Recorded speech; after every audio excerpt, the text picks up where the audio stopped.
வணக்கம். பொழுது விடிந்தால் தீபாவளி. லிட்டில் இந்தியாவில் எங்கும் உற்சாகம். விரும்பியதை வாங்க ஆவலுடன் அலைமோதுகிறது மக்கள் கூட்டம்.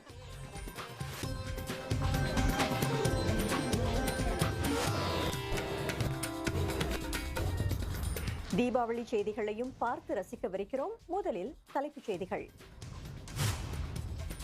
உலக பொருளியலின் தேவைகளுக்கு ஏற்ற சரியான திறன்கள் ஊழியர்களிடம் இருப்பதை தென்கிழக்காசிய நாடுகள் உறுதி செய்ய வேண்டும் என்று மனிதவள அமைச்சர் டான் சீ லிங் கூறியுள்ளார். சிங்கப்பூர் அனைத்துலக நிதி தொழில்நுட்ப கட்டமைப்பை நிறுவியிருக்கிறது. சிங்கப்பூர் நாணய வாரியத்தின் முன்னாள் தலைவர் ரவி மேனன் அதற்கு தலைவராக நியமிக்கப்பட்டுள்ளார். 3 சமய குழுக்கள் ஒன்றிணைந்து ஏற்பாடு செய்த இரத்த தான நிகழ்ச்சியில் சாதனை அளவில் இளைஞர்கள் பங்கெடுத்துள்ளனர். ஒரு தேவாலயம், ஒரு பள்ளிவாசல், ஒரு ஆலயம் ஆகியவை இணைந்து நிகழ்ச்சிக்கு ஏற்பாடு செய்திருந்தன.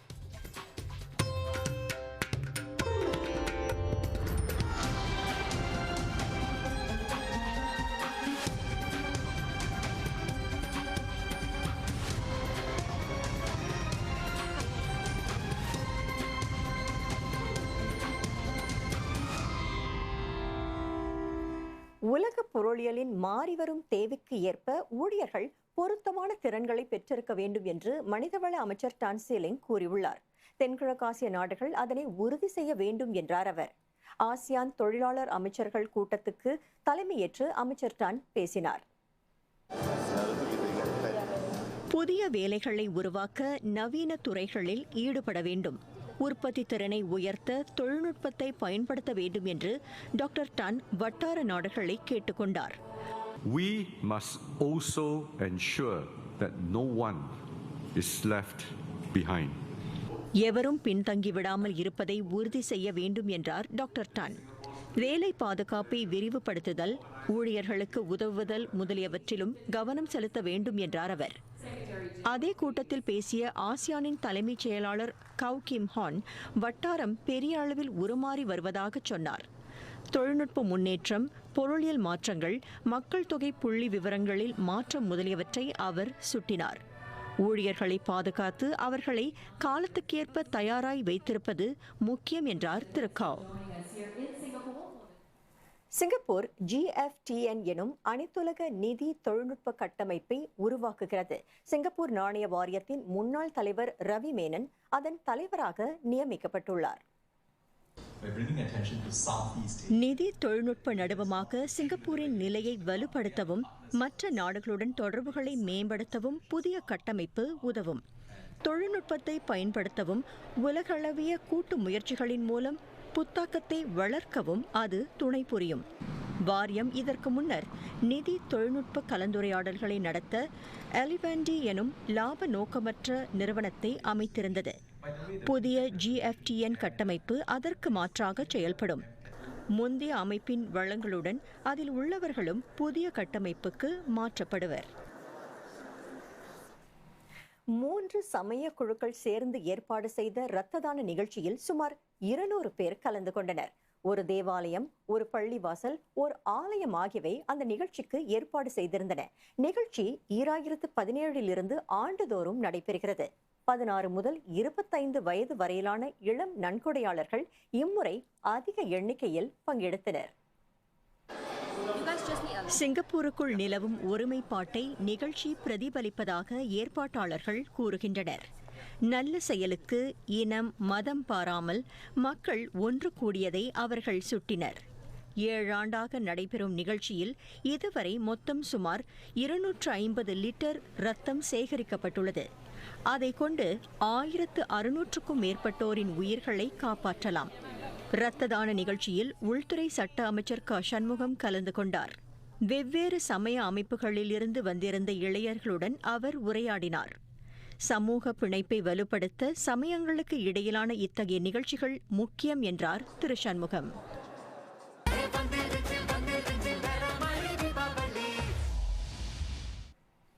பிரதமர் லாரன்ஸ் வாங் தீபாவளி பண்டிகையை கொண்டாடும் இந்தியர்கள் அனைவருக்கும் வாழ்த்துக்களை தெரிவித்துள்ளார். விடிந்தால் தீபாவளி. லிட்டில் இந்தியா வட்டாரத்தில் கூட்டம் குறைந்த பாடில்லை. திரும்பும் திசையெல்லாம் விழாக்கால பரபரப்பு. தீபாவளி என்றால் அது லிட்டில் இந்தியாவிற்கு செல்லாமல் முழுமை பெறாது. கடந்த சில வாரங்களில் எத்தனையோ முறை இங்கு வந்து பண்டிகைக்கு தேவையானவற்றை வாங்கியிருக்கலாம். ஆனாலும் கடைசி நேரத்தில் கடைகளுக்கு சென்று பொருள்கள் வாங்குவதை பலரால் தவிர்க்க முடியாது. எனக்கு இன்னைக்குதான் லீவு கிடைச்சிருக்கு. ஸோ இந்த ஒரு நாள் லாஸ்ட் மினிட் ஷாப்பிங்ஸ் எல்லாம் வந்திருக்கேன். நானும் அம்மாவும் தம்பியும் கூட வீட்டுக்கு தேவையான பொருட்கள், பலகாரம், டட்டுஸ் எல்லாம் வாங்கியிருக்கோம். ஸோ கூட்டத்தோட கூட்டம் நல்ல அனுபவமா இருந்துச்சு. முன்பே நாங்க புத்தாடைகள் எல்லாம் வாங்கிட்டோம். இருந்தாலும் பூஜைக்கான சில பொருட்கள் எல்லாம் வந்து இன்றைக்கு வாங்கினாதான் நல்லா இருக்கும். அதனால அதை வாங்க வந்திருக்கோம். இந்த நேரத்துல வந்து நண்பர்களை பாக்குறதுக்கான வாய்ப்பு கிடைச்சது. மகிழ்ச்சியா இருக்கு. நம்ம தனியா வீட்டுல இருந்து கொண்டாடுறதை விட இந்த மாதிரி எல்லாரோடையும் சேர்ந்து அவங்கள பார்த்து மகிழ்ச்சியா இருக்கும்போது அந்த சந்தோஷம் வந்து இரட்டிப்பாகுது அப்படின்னு சொல்லலாம். லாஸ்ட் மினிட் ஷாப்பிங் நாங்க வந்ததே இல்ல. இதுதான் முதல் தடவை. ஏன் வந்தோம்னா பலகாரம் வெள்ளனையா வாங்கி வச்சா நாங்களே சாப்பிட்டு முடிச்சிருவோம். இல்லன்னா ரொம்ப டல்லா ஆகிரும். சோ ஃப்ரெஷ்ஷா வாங்குறதுக்கு இன்னைக்கு வந்திருக்கோம். ஆண்டுக்கு ஒரு முறைதான் தீபாவளி. முன்கூட்டியே எல்லாவற்றையும் தயார் செய்து விட்டாலும் கொண்டாட்ட உணர்வை கண்டு ரசிக்க சிலர் லிட்டில் இந்தியா வந்திருந்தனர். ஈஃப் அன்னைக்கு தான் அந்த தீபாவளி உணர்வு வரும். ஸோ என் சன் ஃபர்ஸ்ட் டைம் வரதுனால அவருக்கு அந்த உணர்வு இருக்கணும், அந்த கொண்டாட்டம் எல்லாம் பார்க்கணும், அந்த கூட்டத்தை பார்த்து அவர் இன்னும் நல்லா என்ஜாய் பண்ணுவார். அதுக்காக இங்க வந்து அந்த ஃபீலிங், அந்த லைட்ஸ், அப்புறம் ஃப்ரெண்ட்ஸ், ஃபேமிலி, ரிலேட்டிவ்ஸ் எல்லாரும் பார்க்கலாம். ஸோ அதனால நாங்க எப்போதும் ஈஃப் வருவோம். நல்லா கலகலன்னு இருக்கும், நல்லா கூட்டமா நல்லா இருக்கும். எல்லாரும் கூட இடிச்சு பிடிச்சிக்கிட்டு போய் பாக்கின் பண்ணி ஜாமான் வாங்குறது நல்லா இருக்கும். லிட்டில் இந்தியா வட்டாரம் முழுதும் விழாக்கால குதூகலத்தில் திளைக்கிறது. மக்கள் தொடர்ந்து வந்து கொண்டிருப்பதால் பல கடைகள் நள்ளிரவுக்கு பிறகு செயல்படவும் தயாராக இருக்கின்றன. தீபாவளி குதூகலம் கேம்பல் லேனில் மட்டுமல்ல, பர்ச் ரோட்டிலும் களை கட்டியிருக்கிறது. அங்கிருக்கும் தீபாவளி சந்தையிலிருந்து மேல் விவரம் தருகிறார் எமது நிருபர் சிவரஞ்சனி. வணக்கம் ரஞ்சினி. வணக்கம் மோகனா. இந்த வட்டாரத்தில் எங்கு திரும்பினாலும் மக்கள் கூட்டம், மகிழ்ச்சி, ஒரே பரபரப்பு என்றே சொல்ல வேண்டும். நான் மாலை 5 மணிக்குத்தான் இங்கு வந்தேன். ஆனால் காலையிலிருந்து மக்கள் பொருள்கள் வாங்க இங்கு வருவதாக பல கடைக்காரர்கள் என்னிடம் பகிர்ந்து கொண்டனர். நேரம் ஆக ஆக கூட்டம் அதிகமாகிக் கொண்டே இருக்கிறது. நள்ளிரவு பிறந்தால் தீபாவளி. ஆனால் அதையும் தாண்டி இன்னும் சில மணி நேரத்திற்கு கடைகளை திறந்து வைத்திருக்க சில கடைக்காரர்கள் முடிவு செய்துள்ளனர். இந்த தீபாவளி இதற்கு பிறகு மீண்டும் அடுத்த ஆண்டுதான் செயல்படும். எனவே குறைந்த விலையில் தள்ளுபடியில் பொருள்களை வாங்கிச் செல்வதற்கும் பலர் இங்கு வந்துள்ளனர். பல நாள் பார்க்காதவர்களை சந்திப்பது, முன்பின் சந்திக்காதவர்கள் தெரியாதவர்களுடன் வாழ்த்துக்களை பரிமாறிக்கொள்வது என பல அழகிய தருணங்களை கண்டு ரசிக்கும் வாய்ப்பும் எனக்கு கிடைத்தது. அனைவருக்கும் தீபாவளி வாழ்த்துகள். செய்திக்காக சிவரஞ்சனி. நன்றி ரஞ்சினி. தீபாவளியை வரவேற்கும் மீடியாகாப் நிறுவனத்தின் அமர்க்கள தீபாவளி நிகழ்ச்சி முழு வீச்சில் தயாராகிறது. இம்முறை நிகழ்ச்சியின் முக்கிய கருப்பொருள் குடும்பம். 2.5 மணி நேர நிகழ்ச்சியில் குடும்பத்தை ஒட்டிய பற்பல அங்கங்கள் பார்வையாளர்களுக்கு காத்திருக்கின்றன. அவற்றில் ஒன்று ஒரு புத்தம் புதிய பாடல். ஊரெல்லாம் நம் சொந்தம் என்ற பாடலில் வந்து நம்ம கலைஞர்களிடையே உள்ள அப்பா மகன், அண்ணன் தங்கை, கணவன் மனைவி, இந்த உறவுகளாக இருக்காங்கல்ல, அவங்கெல்லாம் சேர்ந்து வந்து இந்த பாட்டை வந்து பாட போகிறாங்க. வருடாந்திர நிகழ்ச்சியின் தலைப்பு பாடலும் புதுப்பொலிவு பெற்றிருக்கிறது. அத்துடன் இந்த ஆண்டிற்கான தீபாவளி பாடலையும் எதிர்பார்க்கலாம். ஜெயகணேஷ் ஈஸ்வரன், உதய சௌந்தரி, பிரேகன் ஆகியோர் நிகழ்ச்சியை படைக்கவிருக்கின்றனர். நானும் உதயானா அப்படி நம்ம எப்படியா சமாளிச்சிருவோம். இப்போ இன்னொரு பையன் இருக்கும்போது அவருக்கு கொஞ்சம் ட்ரெயின் பண்ணோம், ஏன்னா அவருடைய ஸ்பீடுக்கு நம்ம ஏற்ற மாதிரி பண்ணோம். ஸோ அது ஒரு கடமை, அது ஒரு பொறுப்பு. ஸோ அண்ட் ஆஃப்கோர்ஸ் ஓவராலாக நீங்கள் பார்த்தீங்கன்னா 100க்கும் மேற்பட்ட கலைஞர்கள் நம்மளுடைய அமர்க்கள தீபாவளியை வந்து வரவேற்க போகிறாங்க. அந்த ஒரு கொண்டாட்டம் அப்படின்னு சொல்லும்போது ரொம்ப சந்தோஷமாக இருக்கும், உற்சாகமாக இருக்கும், என்ன ரொம்ப எதிர்பார்ப்போம். முதல் தடவை நான் ஒரு லைவ் ஷோ ஹோஸ்ட் பண்ணுறேன். நான் 11 years old தான். ஸோ இது ஒரு புதிய எக்ஸ்பீரியன்ஸ் ஃபார் மீ. ஸோ நான் ரொம்ப ரொம்ப கிரேட்ஃபுல். அண்ட் என் படைப்பாளர்கள் Jayanesh and Udaya, Dev help me a lot. Like அந்த ஸ்கிரிப்ட்லேருந்து ஒரு வாக்கியம் தெரியலன்னா எப்படி சரியாக சொல்லணும்னு உதவுவாங்க. அமர்க்கள தீபாவளி நிகழ்ச்சியை இன்றிரவு 10 மணிக்கு வசந்தம் ஒளிவழி மீ வாட்ச் யூடியூபின் மீடியாகாப் என்டர்டெயின்மெண்ட் தளத்திலும் நேரடியாக காணலாம். வசந்தத்தில் அத்துடன் முடிந்துவிடவில்லை கொண்டாட்டங்கள். பிரபலமான திரைப்படங்கள் உட்பட இடைவிடாமல் பல்வேறு பொழுதுபோக்கு நிகழ்ச்சிகளை வரும் ஞாயிற்றுக்கிழமை வரை ரசிகர்கள் கண்டுகளிக்கலாம். நீதிமன்றத்தில் தொடரவிருக்கும் மலேசிய முன்னாள் பிரதமரின் வழக்கு விசாரணை.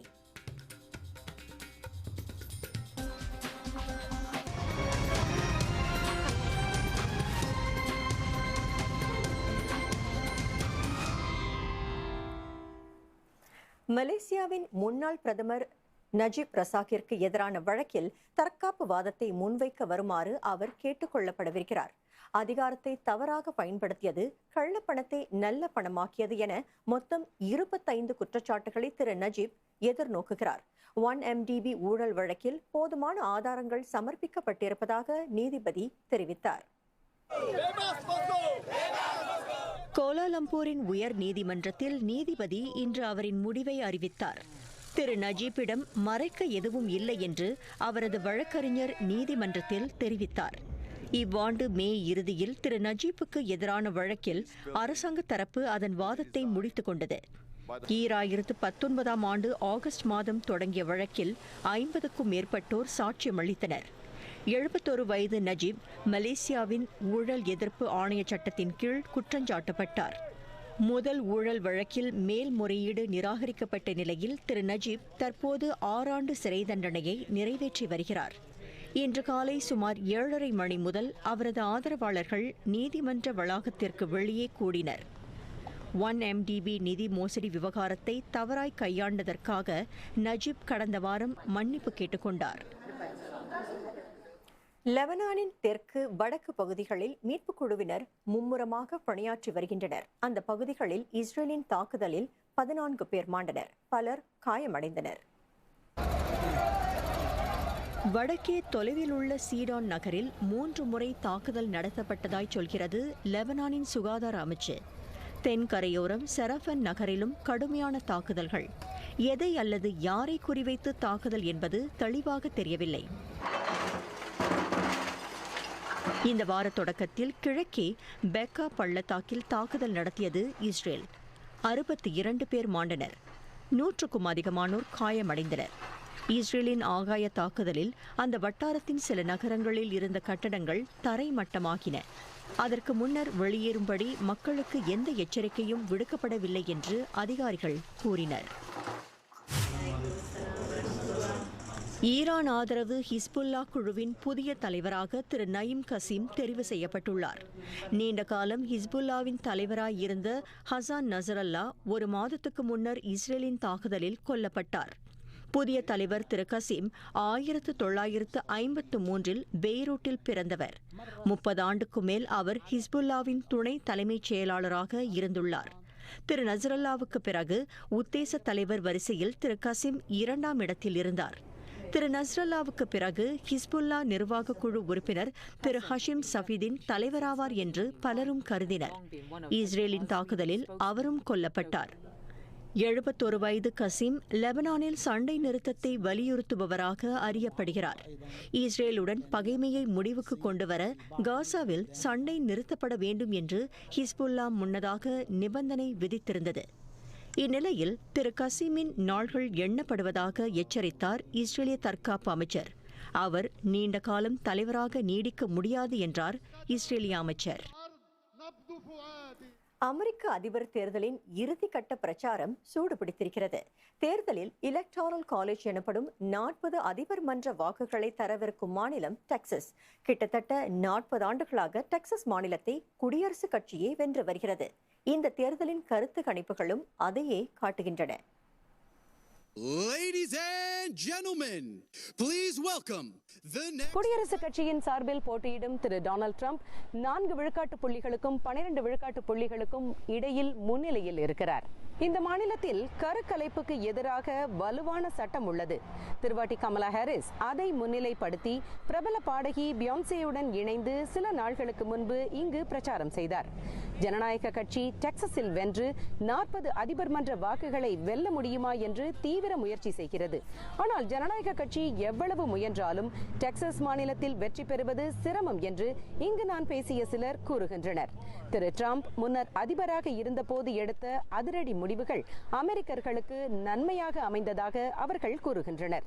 இன்று உலகம் இருக்கும் சூழலில் அப்படிப்பட்ட துணிச்சலான முடிவுகள் எடுக்கக்கூடிய தலைவர் தேவை என்பது அவர்களுடைய கருத்தாக இருக்கிறது. தேர்தலுக்கு இன்னும் ஒரு வாரமே இருக்கிறது. அமெரிக்க வரலாற்றின் ஆக சுவாரஸ்யமான தேர்தல்களில் இதுவும் ஒன்றாக இருக்கும் என்கின்றனர் கவனிப்பாளர்கள். டாலஸ் நகரிலிருந்து செய்திக்காக மீனா ஆறுமுகம். தைவானை நெருங்கும் சூறாவளி காங்ரே வலு பெறுவதாக எச்சரிக்கப்பட்டுள்ளது. மணிக்கு 155 கிலோமீட்டர் வேகத்தில் காற்று வீசுகிறது. நாளை அது தைவானின் கரையை கடக்கும் என்று எதிர்பார்க்கப்படுகிறது. தைவானில் காங்ரே சூறாவளியால் கனத்த மழை பெய்யக்கூடும். அலைகள் 6 மீட்டர் வரை உயரக்கூடும் என்று முன்னுரைக்கப்பட்டுள்ளது. சேதத்தை கட்டுப்படுத்த தைவான் பல முன்னெச்சரிக்கை நடவடிக்கைகளை அறிவித்துள்ளது. சில படகுச் சேவைகள் தற்காலிகமாக நிறுத்தப்பட்டுள்ளன. கடலுக்கு செல்ல வேண்டாம் என்றும் மீனவர்களுக்கு அறிவுறுத்தப்பட்டுள்ளது. தைவானின் தைத்துங் மாநிலம் கடுமையாக பாதிக்கப்படும் என்று நம்பப்படுகிறது. பிலிப்பீன்ஸின் சில பகுதிகளும் உச்ச விழிப்பு நிலையில் உள்ளன. அங்கு ஏற்கனவே டிராமி புயல் தாக்கியதில் 100க்கும் மேற்பட்டோர் மாண்டனர். ஆனால் காங்கிரஸ் சூறாவளி அவ்வளவு பலமாக இருக்காது என்று கூறப்படுகிறது. சீனாவின் ஜேஜியாங், ஃபூஜியன் மாநிலங்களில் சூறாவளி கரையை கடக்கும் என்று முன்னுரைக்கப்படுகிறது. நிதி நடுவமான ஷாங்காயில் கனத்த மழை பெய்யும் என்று எதிர்பார்க்கப்படுகிறது. ஸ்பெயினின் தென்கிழக்கு வட்டாரத்தில் திடீர் வெள்ளம். 50க்கும் அதிகமானோர் மாண்டனர். பலரை காணவில்லை. அவர்களை தேடும் பணி மும்முரமாக தொடர்கிறது. கிழக்கே வெலன்சியாவில் உச்ச விழிப்பு நிலை அறிவிக்கப்பட்டுள்ளது. கார்களுக்குள் சிக்கியவர்களை பத்திரமாய் கரை சேர்க்க மீட்புக் குழுவினர் பாடுபடுகின்றனர். தலைநகர் மட்ரிட் வெலன்சியா இடையே அதிவேக ரயில் சேவை நிறுத்தி வைக்கப்பட்டுள்ளது. தெற்கே அண்டலூசியாவிலும் கனத்த மழை. அலோரா நகரில் பதிவான மழை அளவு 160 மில்லிமீட்டர். அங்குள்ள முக்கிய ஆறு கரைகளை உடைத்து பாய்கிறது. 16 பேர் வெள்ளத்தில் சிக்கினர். கிழக்கு கரையோரம் கனத்த மழை நீடிக்க குளிர்துளி எனும் வானிலை சூழல் காரணமாகி இருக்கக்கூடும் என்று கூறப்படுகிறது. மத்திய தரைக்கடலின் வெதுவெதுப்பான நீருக்கு மேலே குளிர்ந்த காற்று நகரும் போது மழை மேகங்கள் உருவாகும். இனி அடிக்கடி கடுமையான வானிலை மாற்றங்கள் இவ்வாறு நேரலாம் என்று ஆய்வாளர்கள் கூறுகின்றனர். பருவநிலை மாற்றத்தால் மக்கள் இன்னும் மோசமான விளைவுகளை எதிர்கொள்ளக்கூடும் என்று எச்சரிக்கைகள் வெளியாகியுள்ளன. இம்முறை மக்களின் சுகாதாரம், உடல் நலம் ஆகியவை பாதிக்கப்படக்கூடும் என்று கூறப்படுகிறது.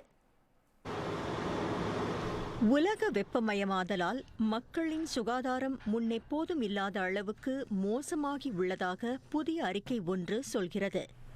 லான்செட் கவுண்டவுன் எனும் அந்த அறிக்கை 15 பருவநிலை தொடர்பான சுகாதார அச்சுறுத்தல்களில் 10 உச்சத்தை தொட்டிருப்பதாக குறிப்பிட்டது.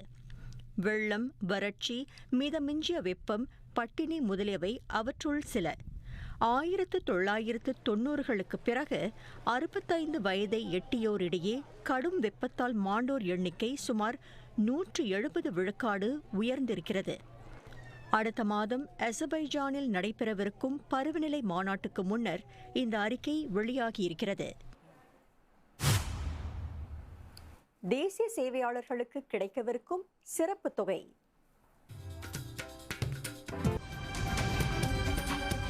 பேலன்ஸ்ட் டயட், சமச்சீர் உணவு.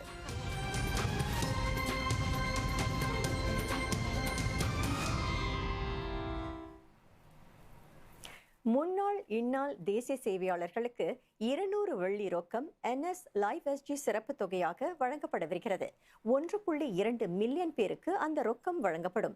இவ்வாண்டின் வரவு செலவு திட்டத்தில் இது பற்றி அறிவிக்கப்பட்டது. சிங்கப்பூரின் தற்காப்புக்கும் பாதுகாப்புக்கும் பங்காற்றியோரை அங்கீகரிக்க சிறப்பு தொகை கொடுக்கப்படுகிறது. அடுத்த மாதம் 30ஆம் தேதிக்குள் தகுதி பெறும் அனைத்து தேசிய சேவையாளர்களுக்கும் சிறப்பு தொகை சென்று சேரும். தற்காப்பு அமைச்சும் உள்துறை அமைச்சும் அதை கட்டங்கட்டமாக கொடுக்கும். லைவ் SG திறன்பேசி செயலி வழியாக சிறப்பு தொகையை பெறலாம். பணத்தை ஓராண்டுக்குள் செலவு செய்ய வேண்டும். சிங்கப்பூரின் நீர் பகுதிகளிலும் கடற்கரைகளிலும் எண்ணெய் படலம் எதுவும் தென்படவில்லை என்று அதிகாரிகள் கூறியுள்ளனர். அதை முன்னிட்டு இன்றிலிருந்து முன்னெச்சரிக்கை நடவடிக்கைகள் அனைத்தும் கைவிடப்படுகின்றன. இம்மாதம் 20ஆம் தேதி புக்கும் தீவுக்கு அருகிலிருந்த ஷல் குழாயிலிருந்து எண்ணெய் கசிந்ததில் கடற்பகுதி மாசடைந்தது. கசிந்த எண்ணெய் தற்போது முழுமையாய் அகற்றப்பட்டு விட்டதாக அதிகாரிகள் தெரிவித்தனர். எண்ணெயை கட்டுப்படுத்தவும் உறிஞ்சவும் வைக்கப்பட்டுள்ள மிதவைகள் கட்டங்கட்டமாக அகற்றப்படும். புக்கும் தீவில் எண்ணெய் கசிவு குறித்த விசாரணை தொடர்கிறது. தொழிலதிபர் ஆங் பெங் சிங் ஒரு வாரம் வெளிநாடு செல்ல நீதிமன்றம் அனுமதி அளித்துள்ளது. அவருக்கு கூடுதலாக 800,000 வெள்ளி பிணை விதிக்கப்பட்டது. மலேசியாவைச் சேர்ந்த 78 வயது திரு ஆங் தற்போது 1.6 மில்லியன் வெள்ளி பிணையில் விடுவிக்கப்பட்டுள்ளார். சென்ற வெள்ளிக்கிழமை அவசர விசாரணைக்கு விண்ணப்பிக்கப்பட்டது. கூடுதல் நிபந்தனை விதிக்கப்பட்டால் பிணையில் விடுவிக்க ஆட்சேபம் இல்லை என்று அரசு தரப்பு சொன்னதாக தற்காப்பு வழக்கறிஞர் ஆரன் லீ கூறினார். சிகிச்சைக்காக முதலில் லண்டனுக்கும் பிறகு அமெரிக்காவின் பாஸ்டனுக்கும் செல்ல திட்டமிட்டுள்ளார் திரு ஆங். அடுத்த மாதம் 9ஆம் தேதி திரு ஆங் சிங்கப்பூர் திரும்புவார் என்று தெரிவிக்கப்பட்டது. தீபாவளிக்கு இன்னும் சில மணி நேரம் எஞ்சியுள்ள நிலையில் உற்சாக உணர்வு லிட்டில் இந்தியாவில் தொடர்கிறது. அந்த காட்சிகளுடன் விடைபெறுவோம். தீபாவளி கொண்டாடும் அனைவருக்கும் செய்தியின் நல்வாழ்த்துகள். வணக்கம்.